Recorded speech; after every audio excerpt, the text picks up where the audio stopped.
Hi friends, வணக்கம், வந்தனம், நமஸ்காரம். இன்றைக்கி நம்ம பேச போகிற டாபிக் என்ன அப்படின்னு பார்த்திங்க அப்படின்னா, இந்தியாவோட அதிக வருமானம் ஈட்டக்கூடிய ஒரு துறையை பற்றி தான் நம்ம பேச போகிறோம். நீங்களும் ட்ரெயினில் ரீசண்டாக இல்லை சென்னைக்கோ இல்லை அப்படின்னா ஒரு ஆந்திராவுக்கோ இல்லைன்னா ஒரு மும்பைக்கோ ட்ராவல் பண்ணியிருந்தீங்க அப்படின்னா ரீசண்டாக ஒரு 1 மந்த்துக்குள்ளே எவ்வளோ பெரிய கஷ்டத்தெல்லாம் அனுபவிச்சிருப்பீங்க அப்படின்னு சொல்லிட்டு உங்களுக்கும் தெரியும். இந்த வீடியோ அதை பற்றின வீடியோ தான்.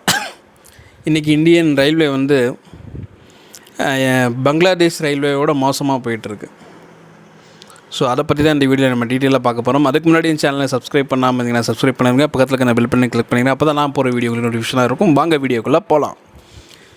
ஓகே ஃப்ரெண்ட்ஸ், இன்றைக்கி இந்தியா அதோட வளர்ச்சி எல்லாம் பார்த்திங்க அப்படின்னா அணுகுண்டு சோதனையாக இருக்கட்டும், அதே மாதிரி செயற்கைக்குள் அனுப்புகிற விஷயத்தில் இருக்கட்டும், இராணுவ உபகரணங்கள் வாங்குகிற விஷயத்துலையாக இருக்கட்டும், கொரோனாவிலேருந்து இந்த 140 கோடி மக்களையும் வந்து சேஃபாக பாதுகாத்ததுலையாக இருக்கட்டும், அதே மாதிரி ரீசெண்டாக நடந்த பட்ஜெட் கூட்டத்தொடரில் வந்து பார்த்திங்க அப்படின்னா கிட்டத்தட்ட அதே மாதிரி இந்த ஏஐ தொழில்நுட்பத்துக்கு வளர்ச்சிக்கு இந்த மாதிரி விஷயத்துக்கெல்லாம் வந்துட்டு அதிகமான தொகையை இது பண்ணதாக இருக்கட்டும், இந்த மாதிரி நாட்டோட வளர்ச்சிக்கு முக்கியமாக இது பண்ணிக்கிட்டு இருக்கிற டைமில் உலக நாடுகளே வந்து பார்த்திங்க அப்படின்னா இந்தியாவை வந்து ஒரு 20 வருடங்களுக்கு முன்னாடி இருந்த இந்தியாவுக்கும் இப்போ இருக்கிற இந்தியாவுக்கும் நிறைய வித்தியாசம் இருக்கும். ஏன்னா உலக நாடுகள் அவ்வளோ தூரம் இந்தியாவை மதிக்கிறாங்க, அவ்வளோ தூரம் இந்தியர்களை மதிக்கிறாங்க. இன்றைக்கி இந்தியர்கள் உலக நாடுகள் எல்லாத்துலேயும் ஒர்க் பண்ணுறாங்க. அப்படிப்பட்ட சூழ்நிலையில் பார்த்திங்க அப்படின்னா ஒரு சில விஷயங்கள் இந்தியாவுக்குள்ளே நடக்கிற விஷயங்களை நம்ம பார்க்கும்போது என்னடா அதுக்கு இதுக்கும் சம்மந்தமே இல்லாமல் இருக்கே அப்படின்ற மாதிரி தோணுது. ஒரு பக்கம் நாட்டோட வளர்ச்சி வந்து எல்லாராலும் பேசப்படுது, பாராட்டப்படுது. இன்னொரு பக்கம் பார்த்திங்க அப்படின்னா உள்நாட்டில் இருக்க ஒரு சில விஷயங்கள், ஏற்றுக்கொள்ள முடியாத விஷயங்கள், என்னடா இப்படி இருக்கிறானுங்களே அப்படின்ற மாதிரி தோன்ற விஷயங்கள். அதுவும் குறிப்பாக பார்த்திங்க அப்படின்னா இந்திய மக்கள் அதிகமாக டிரான்ஸ்போர்ட்டுக்கு பயன்படுத்தக்கூடிய ஒரு துறை ரயில்வே துறை. இந்த துறையில் வந்து பார்த்திங்க அப்படின்னா இவ்வளோ விஷயங்கள் நடந்துக்கிட்டு இருக்குது. இந்த ரீசெண்டாக ஒரு 1 or 2 months என்ன நடந்துகிட்ருக்கு அப்படின்னு நம்ம பார்த்தோம் அப்படின்னா, இந்த கும்பமேளா பற்றி நம்ம பேசியிருக்கோம். இந்த கும்பமேளாவுக்கு கிட்டத்தட்ட உலகமெங்கும் வந்து பார்த்திங்க அப்படின்னா இந்த ஆட்கள் வந்துட்டுருக்காங்க. குறிப்பாக பார்த்திங்க அப்படின்னா கும்பமேளாவுக்கு வேர்ல்டு லெவலில் இருக்கிற ஹாலிவுட் பிரபலங்களாக இருக்கட்டும், WWE சாம்பியன்ஸ் குத்துச்சண்டை வீரர்களாக இருக்கட்டும், சிங்கர்ஸு, டான்சர்ஸ், இந்த மாதிரி பெரிய பெரிய பிரபலங்கள்லாம் இங்கே வந்துட்டு போனாங்க. காரணம் என்ன அப்படின்னு பார்த்திங்க அப்படின்னா ஒட்டுமொத்த இந்தியாவும் 140 கோடி மக்கள் தொகை உள்ள இந்தியாவில் இந்த மகா கும்பமேளாவில் வந்து பார்த்திங்க அப்படின்னா 40 கோடி பேர்கிட்ட கலந்து கொள்ள வாய்ப்பு இருக்குது.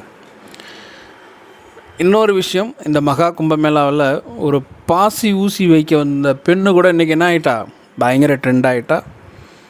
இன்றைக்கி அந்த பொண்ணு வந்து பார்த்திங்க அப்படின்னா கேரளாவில் ஒரு பெரிய தொழிலதிபருடைய ஒரு விருந்துக்கு அழைக்கப்பட்டு அங்கே கேரளாவில் பயங்கர ட்ரெண்டிங்காக போயிட்டுருக்கு. அது போக பார்த்திங்க அப்படின்னா ஏதோ ஒரு ஹிந்தி ஃபிலிமுக்கு வந்து பார்த்திங்க அப்படின்னா ஒரு நல்ல ரோலில் நடிக்கிறாங்க. இந்த கும்பமேளாவில் க்ரௌடுனால நம்ம பேசியிருந்தோம். கிட்டத்தட்ட ஒரு 30க்கும் மேற்பட்டோர் வந்து உயிரிழந்திருந்தாங்க, நிறைய பேர் காயமடைஞ்சிருந்தாங்க அப்படின்னு சொல்லிட்டு. அதே மாதிரி பார்த்திங்க அப்படின்னா இந்த கும்பமேளாவில் போகிற அந்த மக்கள் கூட்டத்தினால் டெல்லியில் நடந்த ஒரு விஷயத்தையும் நம்ம வீடியோவில் பேசியிருந்தோம். கிட்டத்தட்ட ஒரு 18 பேர் வந்து அஃபிஷியலாக நமக்கு கிடைச்ச விஷயம், 18 பேர் வந்து பார்த்திங்க அப்படின்னா இறந்து போயிருந்தாங்க. பல பேர் வந்து காயமடைஞ்சிருந்தாங்க. காரணம் அப்படின்னு பார்த்திங்க அப்படின்னா இந்த கும்பமேளாவுக்கு போகிற அந்த ஒரு கூட்டம். இன்னொரு பக்கம் டெல்லியில் இருந்த அந்த ரயில்வே டிபார்ட்மெண்ட்டோட அலட்சியம், காவல்துறையுடைய அலட்சியம் என்னன்னு தெரியல.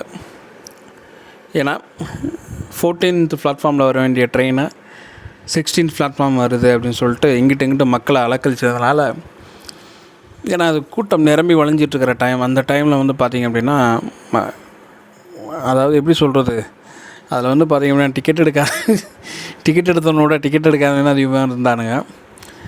அப்படிங்கிறப்ப நிறைய பிரச்சனைகள்லாம் ஆகி கிட்டத்தட்ட பெரிய ஒரு நெரிசல் உண்டாகி கிட்டத்தட்ட 18 பேர் பாவம் ஈவிரக்கம் இல்லாமல் அவங்கெல்லாம் யோசிச்சிருப்பாங்களா அது வர்றதுக்கு முன்னாடி நம்ம இறந்து போவோம் அப்படின்ட்டு இறந்து போயிட்டாங்க, குழந்தைகள் உட்பட பெண்கள் உட்பட. அதுவும் பார்த்திங்க அப்படின்னா மீடியாவில் பயங்கரமாக பேசப்படுற ஒரு விஷயமாக மாறிச்சு. இன்றைக்கி அதுக்கப்புறம் பார்த்திங்க அப்படின்னா ரயில்வே துறையில் நடக்கிற ஒரு சில விஷயங்கள்லாம் நம்ம பார்க்குறப்ப, ஏன்னா மக்கள் வந்து அந்த இடத்துக்கு போகணும், அந்த கும்பமேளா போகணும் அப்படின்னா ஒரே டிரான்ஸ்போர்ட்டை வந்து பார்த்திங்க அப்படின்னா ட்ரெயின் மட்டும்தான். எப்படியாவது அந்த இடத்துக்கு போயிடணும்னு சொல்லிட்டு என்னென்னமோ முயற்சி பண்ணி போயிட்டுருக்குறாங்க இன்றைக்கி மக்கள். அப்படிங்கிறப்ப இதில் வந்து பார்த்திங்கன்னா பெண்களாக இருக்கட்டும், வயசானவங்களாக இருக்கட்டும், பையங்களாக எல்லாருமே போயிட்டுருக்காங்க. அப்படி போய்கிட்டுருக்கப்ப ஒரு சில சகிக்க முடியாத விஷயங்கள். இன்றைக்கி நம்ம வரி பணத்தில் தான் புது ரயில் வாங்கி விட்ருவாங்க. அந்த புது ரயிலில் இருக்கிற ஏதாவது ஒரு இது ஃபால்ட் ஆனாலும் அது நம்முடைய வரி பணம் தான். ஆனால் இன்றைக்கி இப்போ என்ன பண்ணிக்கிட்டு இருக்காங்க அப்படின்னா, இந்த ரயில்வே டிபார்ட்மெண்ட்டே பார்த்திங்கன்னா நம்ம பங்களாதேஷோட நம்ம கிண்டல் பண்ணிக்கிட்டு இருந்தோம். கிட்டத்தட்ட ஒரு 2-3 மாதம் வரைக்கும் வந்து பார்த்திங்கன்னா பங்களாதேஷ் இந்த ட்ரெயின்லாம் இருக்குது பார்த்தீங்களா, அது மேலே ஏறி உட்காந்துட்டு வருவானுங்க. அது இந்த ரீல்ஸ்லாம் வந்திங்கன்னா பயங்கரமாக கிண்டல் பண்ணுவோம். பாருங்கள் எப்படி ஏறிட்டு உட்காந்துட்டு வராங்க பாரு அப்படி இப்படின்னு சொல்லிட்டு, உயிருக்கு உத்தரவாதம் இல்லாமல் அந்த மாதிரி விஷயங்கள்லாம் நடந்திருக்கு.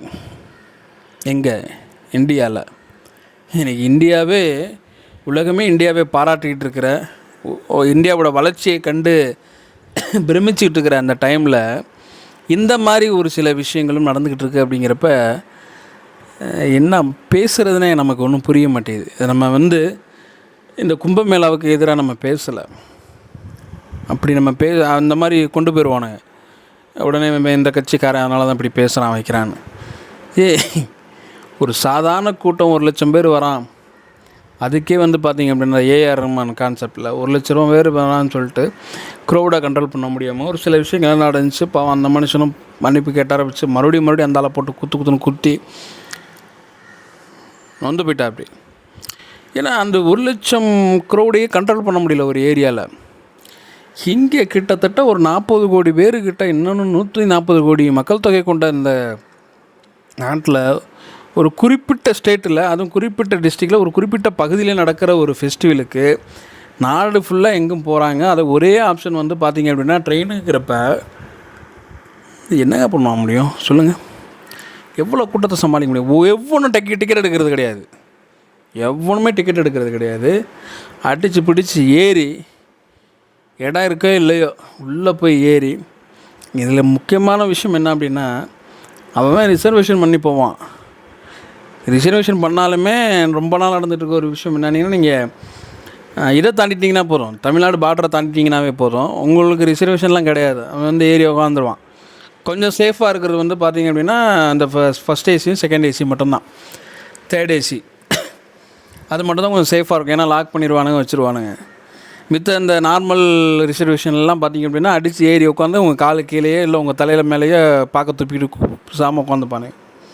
டிக்கெட்டும் எடுத்துருக்க மாட்டானுங்க, அவன்கிட்ட வந்து எதுவும் பேசவும் முடியாது. போல் நிறைய விஷயங்களை நம்ம பார்த்துக்கிட்டு தான் இருந்தோம்.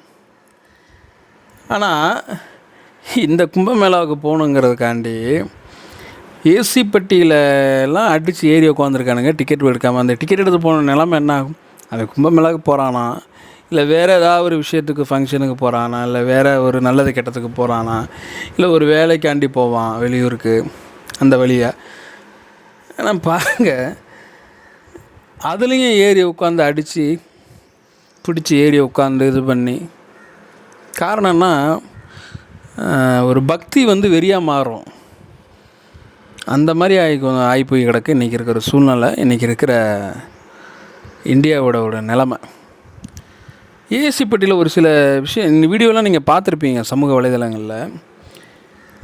ஏசி பெட்டி ஃபுல்லாக க்ளோஸ் பண்ணிடுறாங்க. க்ளோஸ் பண்ணிவிட்டு என்ன பண்ணுறாங்க அப்படின்னா, உள்ளே இருக்கிறாங்க பெண்கள் இருக்காங்க, குழந்தைகள் இருக்காங்க.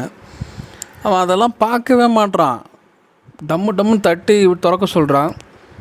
ஃபுல்லாக இருக்குது, ஏற்கனவே ஃபுல்லாக இருக்குது, குழந்தைகள்லாம் இருக்குது, அதெல்லாம் முடியாதுன்றான். உடனே வந்து என்ன பண்ணுறாங்கன்னா, கையில் கிடைக்கிறத வச்சு அந்த கண்ணாடியை உடைக்கிறானுங்க. அவன் அப்பா வீட்டு சுட்ட மாதிரி கண்ணாடியை உடச்சிக்கிட்டு இருக்கானுங்க. அதை கண்ட்ரோல் பண்ண முடியல. அங்கே ரயில்வே டிபார்ட்மெண்ட்டில் காவல்துறையே இல்லை. அதை கண்ட்ரோல் பண்ண முடியல. அந்த வீடியோ வந்து வைரல் ஆகிட்டு இருக்கு இன்றைக்கி. நிறையா வீடியோக்கள் நம்ம பார்க்க முடியுது. ஒன்றும் இல்லைங்க, கையில் கிடைக்கிற ஒரு பெரிய அந்த இது மாதிரி இரும்பு ராடு மாதிரிலாம் இருக்கிற கொண்டு இடிக்கிறானுங்க. இடிக்கிறப்ப அந்த கண்ணாடி உடையிறப்ப அங்கே குழந்தைகள் மேலேயோ இல்லை பெண்கள் மேலேயோ பட்டு ஏதாவது காயமாகி ஏதாவது உயிருக்கு ஏதாவது ஒன்று ஆச்சுன்னா என்னங்க நடக்கிறது? இப்போ எவ்வளோ தூரம் வெறி பிடிச்சி திடுறானுங்க பாருங்கள்.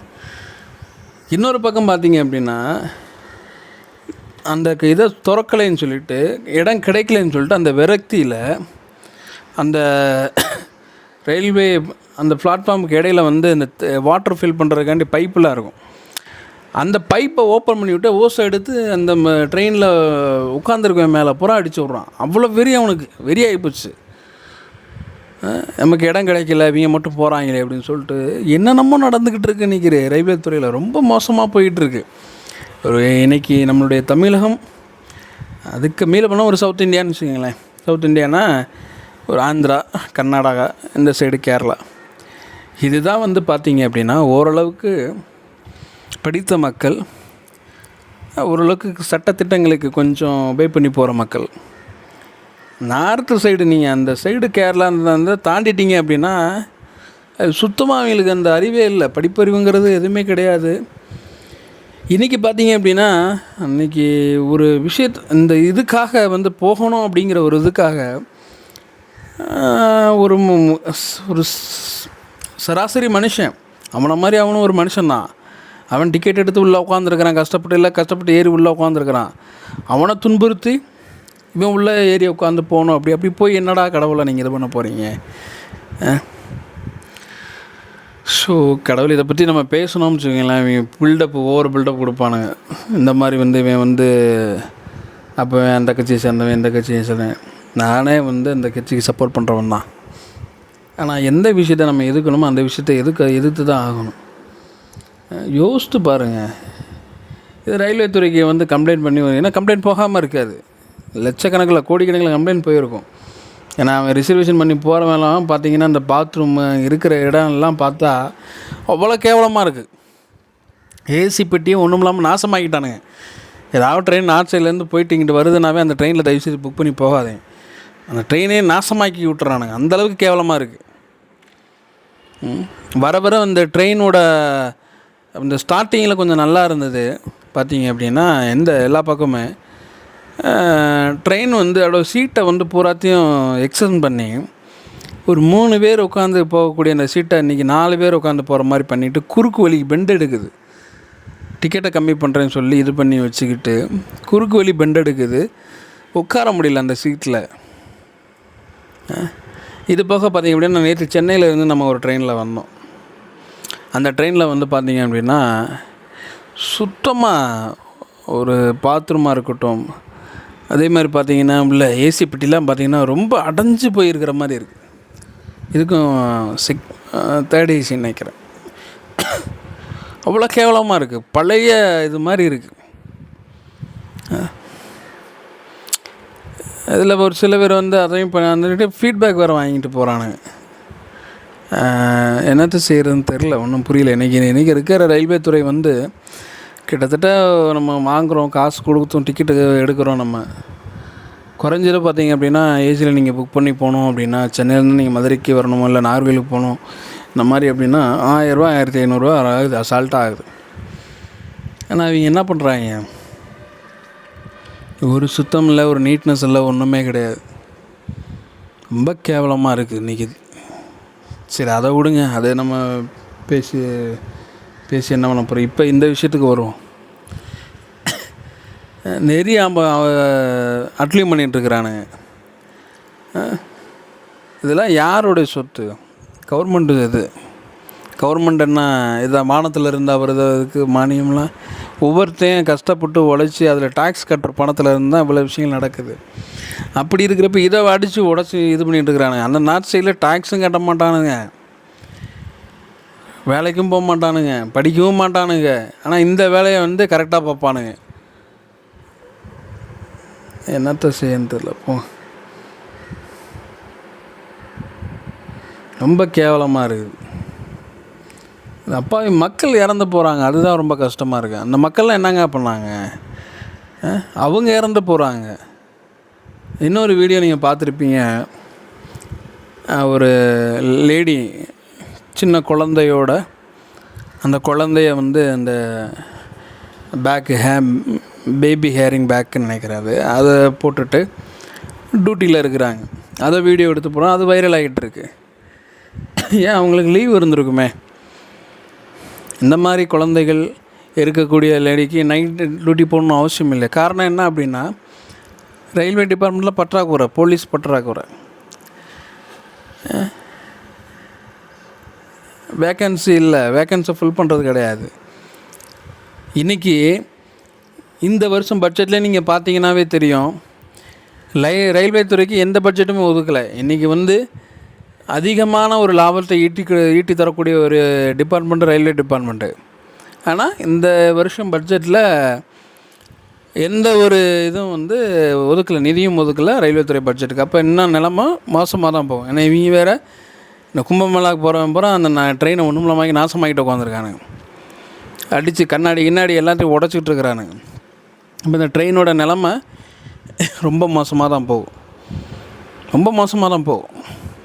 ஏன் உலக நாடுகள் இன்றைக்கி இந்தியாவோட வளர்ச்சியை கொண்டாடிக்கிட்டு இருக்கிறப்ப உள்நாட்டுக்குள்ளே இவ்வளோ கேவலமான விஷயங்கள் நடக்கிறப்பெல்லாம் என்னங்க பண்ணுறது? நான் என்ன சொல்கிறேன்னா, க்ரௌடை கண்ட்ரோல் பண்ண முடியல, இவ்வளோ க்ரௌடு வருவாங்கன்னு தெரியும்ல, பிளான் பண்ணியிருப்பீங்கள, அதுக்கேற்ற மாதிரி நீங்கள் இது பண்ணுறது கிடையாது, அலோவ் பண்ணுறது கிடையாதா? எதுலையோ நீங்கள் சொல்லிட்டீங்க, வரக்கூடாதுன்னு சொல்லிட்டீங்க. ஆனால் போகிறாங்க அப்படின்னா அந்த மாதிரி ஜங்ஷனில் அந்த மாதிரி அங்கே வைக்கிறாங்க அப்படின்னா ஏன் இங்கே கண்ட்ரோலாக தான் இருக்கும். சவுத் இந்தியாவில் ஒன்றும் பிரச்சனை இல்லை. நீங்கள் நார்த் இந்தியாவில் வந்து அங்கே இருக்கிற போலீஸுக்கு கொஞ்சம் கெடுபிடி பண்ணி வச்சு எவமே அங்கே போகிறான்னா அவனை அப்புறம் அடித்து வீட்டுக்கு பற்றி விட சொல்லுங்கள். டிக்கெட் எடுத்தவனை மட்டும் அலோவ் பண்ணுங்கள், ஒரு ஒழுங்குக்கு கொண்டு வாங்க. இப்படி ஏட்டிக்கு புட்டியாக உள்ளே வந்து உட்காந்துட்டு டிக்கெட்டே எடுக்காமல் போய் அந்த ஒரு இது தெரியாமல் அன்றைக்கி டெல்லியில் கிட்டத்தட்ட ஒரு 12 பேர் இறந்து போகிறானுங்க. இதெல்லாம் எவ்வளோ பெரிய விஷயங்க அதெல்லாம். இந்த வீடியோ பார்க்குற நீங்கள் ஒரு விஷயத்தை யோசிச்சுக்குங்க. நான் யார் சார்ந்தோம் இல்லை இவங்களுக்கு விரோதமாக அவங்களுக்கு பேசணும் எனக்கு அவசியமே கிடையாது. ரயில்வே துறையோட நிலைமையை நினச்சி நம்ம யோசிக்க வேண்டியதாக இருக்குது. ஏன்னா இன்றைக்கி ஒவ்வொரு பேரும் பெருமைப்பட்டுருக்கோம். இன்றைக்கி ட்ரம்ப் வந்து அவ்வளோ தூரம் நம்ம வந்து நம்முடைய பாரத பிரதமர் மோடி அவர்களை வந்து வெல்கம் பண்ணுறாரு. இன்னொரு பக்கம் பார்த்திங்க அப்படின்னா, ரஷ்யா வந்து நம்மளுடைய வளர்ச்சிக்கு உதவிட்டு இருக்காங்க, வளர்ச்சியை பார்த்து ஆச்சரியப்படுறாங்க. சீனாக்காரன் பயப்படுறான், பாகிஸ்தான் ஒதுங்கி போகிறான். உலக நாடுகள் வந்து இந்தியா வந்து வளர்ச்சியை கண்டு அவ்வளோ தூரம் ஆச்சரியப்பட்டுட்டு உட்காந்துங்க. அப்படி இருக்க சூழ்நிலை இந்தியாவுக்குள்ளே இப்படி ஒரு விஷயம் நடக்கிறப்ப இதெல்லாம் எவ்வளோ பெரிய இதுங்க. சரி, ஓகே, நம்ம சிந்திக்க வேண்டிய ஒரு விஷயம் என்ன அப்படின்னா,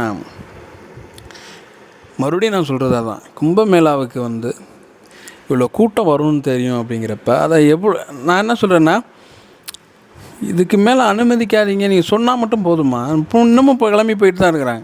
இப்போ இன்னமும் வந்து ப்ராப்ளம் ஆகிட்டே தான் இருக்கும். ஆனால் கொஞ்சம் கொஞ்சமாக ஏன் போக வேண்டியதானே? 40 நாள் மட்டும் என்ன, வருடம் ஃபுல்லாக போக வேண்டியதானே? அப்போங்கிறப்ப கொஞ்சம் ஃப்ரீயாகிடும்ல. சரி, ஓகே, அதை கண்ட்ரோல் பண்ணுறதுக்கு ஏதாவது ஒரு ரெஸ்ட்ரிக்ஷனோ இல்லை அதுக்கேற்ற மாதிரி மக்களுக்கு தேவையான அந்த வசதி ஏதாவது பண்ணி வைக்கிறீங்களான்னு கேட்டால் அதுவும் கிடையாது. சரி, ரெண்டாவது விஷயம், இந்த மாதிரி ரயிலில் இவ்வளோ இப்போ க்ரௌட் இருக்குது பார்த்தீங்களா? இந்த க்ரௌடில் வந்துட்டு என்ன பண்ணுங்கள், அரசியல்வாதிகள்லாம் வந்து இந்த மாதிரி க்ரௌடில் ரயிலில் வந்துட்டு ஓட்டு கேளுங்க பார்ப்போம். எப்படி நீங்கள் வந்து ஒன்றும் இல்லை, இருக்கப்பட்டவன் எல்லாமே வந்து பார்த்தீங்க அப்படின்னா ஃப்ளைட்டில் போயிடுவானுங்க, அங்கே போயிட்டு இது பண்ணிட்டு வந்துடுவானுங்க. இதில் கூட்டத்தில் மாற்றி முழிக்கிறது எல்லாமே அந்த அப்பாவி மக்கள். யாருமே குறை சொல்ல முடியாது. எல்லாருக்கும் போகணும் அப்படிங்கிற ஒரு வெறி அப்படிங்கிறப்ப அவனுக்கு கண்ணுக்கு முன்னாடி சக மனுஷன் அவனுக்கு மனுஷனாக தெரிய மாட்டான்.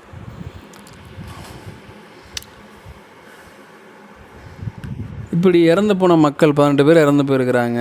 அங்கே ஒரு 30 பேர்கிட்ட இறந்து போயிருக்காங்க. ரயில்களுடைய சேதங்கள், ரயில் பெட்டி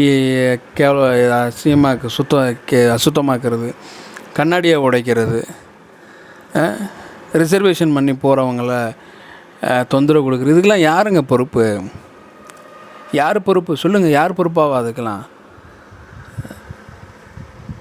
ரயில்வே துறையை குறித்து நம்ம தான் சொல்லிடணும். ரயில்வே துறையை குறித்து மத்திய அரசுக்கு ஒன்றுமே இல்லை. ஏன்னா நம்ம சொல்லிடுறோம், அந்த பட்ஜெட்லேயும் பார்த்தீங்க அப்படின்னா எந்த ஒரு நிதியும் ஒதுக்கலை.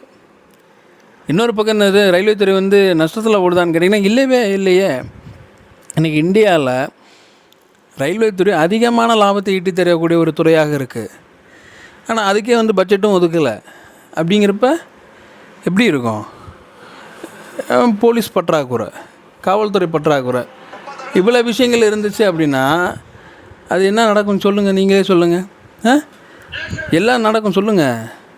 இந்த மாதிரி வந்து க்ரௌடை கண்ட்ரோல் பண்ண முடியாமல் ஏகப்பட்டவர் அப்பாவி மக்கள் வந்து அநியாயமாக செத்துக்கிட்டு தான் இருப்பானுங்க. இதை வந்து நம்ம என்ன சொன்னாலுமே வந்துட்டு ஏதாவது பேசிக்கிட்டு தான் உட்காந்துருப்பானுங்க. வெளிநாட்டிலலாம் பார்த்திங்க அப்படின்னா விமான விபத்து நம்ம ரீசெண்டாக கொஞ்ச நாளாக பார்த்துக்கிட்டு இருப்போம்.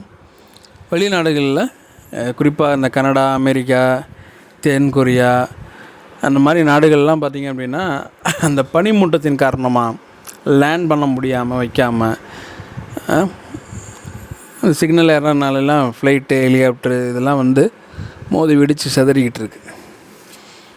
இங்கே அப்படி பார்த்திங்க அப்படின்னா ரயிலில் கூட்ட நெரிசலில் இறந்துக்கிட்டுருக்குறாங்க.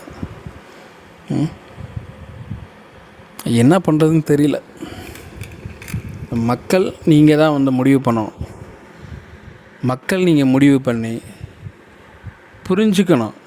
எவ்வளோ தூரம் சொல்கிறோம், நம்ம எவ்வளோ விஷயங்கள் நம்ம சொல்லிகிட்டு இருக்கோம். இன்னொன்று, அவங்களும் அந்த கும்பமேளா அந்த யூபி கவர்மெண்ட்லேருந்து அனௌன்ஸ்மெண்ட் வந்துருச்சு, தயவுசெய்து யாரும் வராதிங்க, பயங்கர ரொம்ப க்ரௌடாக இருக்குது வைக்கிது, இதனால் நிறைய பெரியவங்க, வயசானவங்க, குழந்தைகள், பெண்கள்லாம் பாதிக்க போகிறாங்க. அதனால் அவங்களும் அனௌன்ஸ்மெண்ட் கொடுத்துட்டாங்க. பட் அதனால் கேட்குற மாதிரியே கிடையாது. நான் என்ன சொல்லேன்னா, ரயில்வே துறையை வந்து அதிகமாக இது பண்ணுங்களேன், ரெஸ்ட்ரிக்ட் பண்ணுங்களேன். டிக்கெட் எடுத்தால் தான் அனுமதின்னு கொண்டு போங்க. உள்ளே போகிறப்ப என்ன செக் பண்ணி அனுப்புங்களேன். டிக்கெட் இருக்கணும் மட்டும் உள்ளே அனுப்புங்கன்றேன். நான் ரிசர்வேஷன் வைக்கிறேன்னா இதெல்லாம் தனியாக கொண்டு போயிருங்க. ஏன்னா எல்லாத்துக்கும் பார்த்திங்க அப்படின்னா 2 வழி இருக்கும், ஃப்ரண்ட் கேட்டு பேக் கேட்டுன்னு சொல்லிட்டு ரயில்வே ஜங்ஷன் எல்லாத்துக்கும். இந்த மாதிரி நார்த் சைடில் போகிற அந்த குறிப்பிட்ட அந்த பகுதிக்கு போகிற ரயிலெலாம் வந்து தனியாக பிளாட்ஃபார்ம் போட்டுருங்க. அந்த சைடு இருந்து வரவங்க பூரா அந்த சைடு இருந்து அப்படியே போயிடட்டும். மித்த ஊர்களுக்கு செல்லக்கூடியவங்களுக்கு ஃப்ரெண்ட்லேயோ இல்லை வேறு பேக்லேயோ இந்த மாதிரி தனியாக கொண்டு வந்துடுங்க. 2 கூட்டத்தையும் கலக்க விடாதீங்க. அப்படியே தெரிஞ்சிடும். அப்போ டிக்கெட் எடுத்து போகிறவன் யார், எடுக்காமல் போகிறவன் யாருன்னு தெரிஞ்சிடும். அவனுங்களை அப்புறம் அடித்து பற்றி விடுங்கன்ற நான் பழக்கப்படுத்துங்க. இது சவுத் இந்தியாவில் இருக்கவன் பிறந்தான் இழிச்சவன் பயல்களா? டாக்ஸுக்கு டிக்கெட்டு ப்ராப்பராக எல்லா விஷயத்தையும், ட்ரெயின்லேருந்து டிக்கெட் எடுக்கிறதுக்கு எல்லா விஷயத்தையும் ப்ராப்பராக பண்ணிகிட்டு இருக்கிறவன் தான் இன்றைக்கி வந்து பார்த்திங்கன்னா பட்ஜெட்லேயும் சரி எதுலேயும் சரி ஒரு மண்ணாங்கட்டி நிதியும் இங்கே சவுத் இந்தியாவுக்குன்னு ஒன்றுமே கிடையாதுங்க. முக்கால்வாசி வந்து பார்த்திங்க அப்படின்னா பீகாருக்கு தான் ஃபேவரபுளாக அந்த பட்ஜெட்டை ஒதுக்கியிருக்கிறாங்க. இதை வந்து நாம் வந்து இந்த ஆளுங்கட்சியை எதிர்த்தோ அவங்களுக்கு ஆப்போசிட்டாக நம்ம பேசலைங்க. ஒரே ஒரு விஷயம் நீங்கள் புரிஞ்சுக்குங்க, மக்களுடைய வளர்ச்சி எங்கே இருக்குது, அந்த மாதிரி ஸ்டேட்டை ஒரு முன்மாதிரியாக கொண்டு வாங்க. நீங்கள் வந்து கட்சி பாகுபாடு பார்த்துக்கிட்டு வச்சுக்கிட்டுலாம் இது பண்ணாமல் அந்த மாதிரி ஒரு முன்மாதிரியை கொண்டு வந்து இந்த மாதிரி இருங்கடா அப்படின்னு சொல்லுங்கள். அதை விட்டுவிட்டு நீங்கள் வந்து எதையாவது ஒன்று திணிச்சிக்கிட்டு வச்சுக்கிட்டு நீங்கள் நிறையா பேர் பேசிகிட்டு இருக்காங்க. அதே மாதிரி ரீசெண்டாக வந்து பார்த்திங்க அப்படின்னா இந்த ஹிந்தி பிரச்சனை ஓடிட்டுருக்கு மறுபடியும். இந்த மத்திய கல்வித்துறை அமைச்சர் நினைக்கிறேன், அவர் வந்து என்ன பேசியிருக்கிறாரு, தமிழ்நாடு வந்து மும்மொழி கொள்கையை வந்து ஏற்றுக்கிட்டால் தான் நாங்கள் வந்து என்ன பண்ணுவோம், ஹிந்தியை டைரெக்டாக சொல்லணும்னா ஹிந்தியை ஏற்றுக்கிட்டால் தான் தமிழ்நாடுக்குரிய அந்த கல்வித்தொகை உதவித்தொகை நாங்கள் கொடுப்போம். எல்லாம் என்ன பேச்சுங்க அதெல்லாம்? அவன் இஷ்டங்க. ஹிந்தி படிக்காமல் இருக்காங்களா தமிழ்நாட்டில்? ஹிந்தி படிக்கணும்னு நினைக்கிறவங்க ஹிந்தி படிச்சுட்டு தான் இருக்கிறாங்க. நீங்கள் அதெல்லாம் நீங்கள் பேசணும் அவசியமே கிடையாது.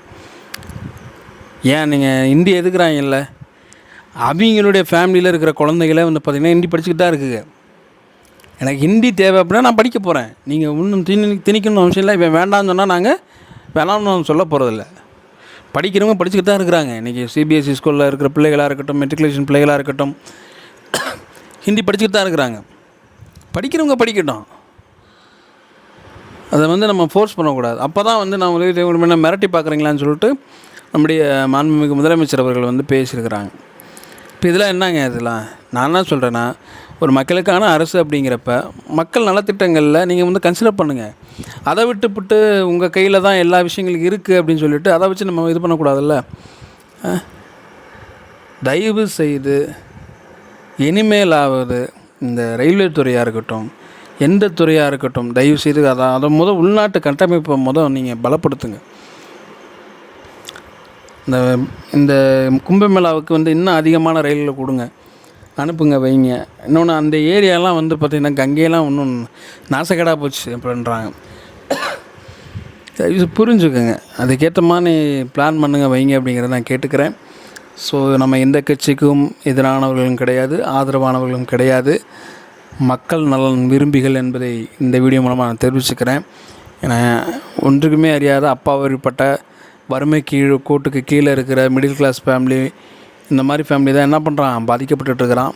பணக்காரன் எல்லாமே சேஃப்டியாக தான் இருக்கிறான். இன்றைக்கி இந்தியா வந்து பணக்காரர்களுக்கு அதிகமாக சப்போர்ட் பண்ணுற ஒரு நாடாக வளர்ந்துக்கிட்டு இருக்குன்னு தான் சொல்ல முடியும். ஸோ புரிஞ்சுக்குங்க. ஸோ இந்த வீடியோ வந்து உங்களுக்கு பிடிச்சிருந்துச்சுன்னா சப்போர்ட் பண்ணுங்கள், லைக் பண்ணுங்கள். இல்லை உங்களுக்கு இதற்கு எதிரான முரண்பாடுகள் இருந்தாலும் கமெண்டில் வந்து சொல்லுங்கள், அதை நான் அக்செப்ட் பண்ணிக்கிறேன். என்னுடைய விஷயம் என்னென்னா, நான் கேள்விப்பட்ட இந்த செய்திகள் பார்க்குற விஷயங்கள்லாம் வச்சோம்னா எனக்கு கொஞ்சம் ஆதகமாகிருச்சு. ஏன்னா உலக நாடுகளே இன்றைக்கி வந்து திரும்பி பார்த்துட்ருக்கு இந்தியாவோட வளர்ச்சியை. அப்படி இருக்கிறப்ப இன்றைக்கி இந்தியாவுக்குள்ளே நடக்கிற இந்த விஷயங்கள்லாம் நம்ம பார்க்குறப்ப எவ்வளோ கஷ்டமாக இருக்குது. தயவு செய்து இதுக்கு வந்து ரயில்வே டிபார்ட்மெண்ட்டுக்கு வந்து நார்த் சைட்லலாம் கொஞ்சம் நிறைய ரெஸ்ட்ரிக்ஷன் கொண்டு வாங்க. நிறையா போலீஸ் டிபார்ட்மெண்ட்லேருந்து நிறைய ஆட்களை வந்து வேக்கன்சிலாம் ஃபுல் பண்ணுங்கள். டிக்கெட் எடுக்கலாம், அவங்கள டிக்கெட் எடுத்து பழக்கப்படுத்துங்க. ஓகே ஃப்ரெண்ட்ஸ், இந்த வீடியோ உங்களுக்கு பிடிச்சிருக்குன்னு நினைக்கிறேன். லைக் பண்ணுங்கள், ஷேர் பண்ணுங்கள், கமெண்ட் பண்ணுங்கள். மறந்துடா அப்படி என் சேனலை சப்ஸ்கிரைப் பண்ணிடுங்க, பக்கத்தில் இருக்கிற பெல் பண்ணி கிளிக் பண்ணிடுங்க. அப்போ தான் நான் போகிற வீடியோ வந்து உங்களுக்கு நோட்டிஃபிகேஷனாக வரும். பார்ப்போம், இன்னொரு வீடியோவில் சந்திக்கும் பாரு.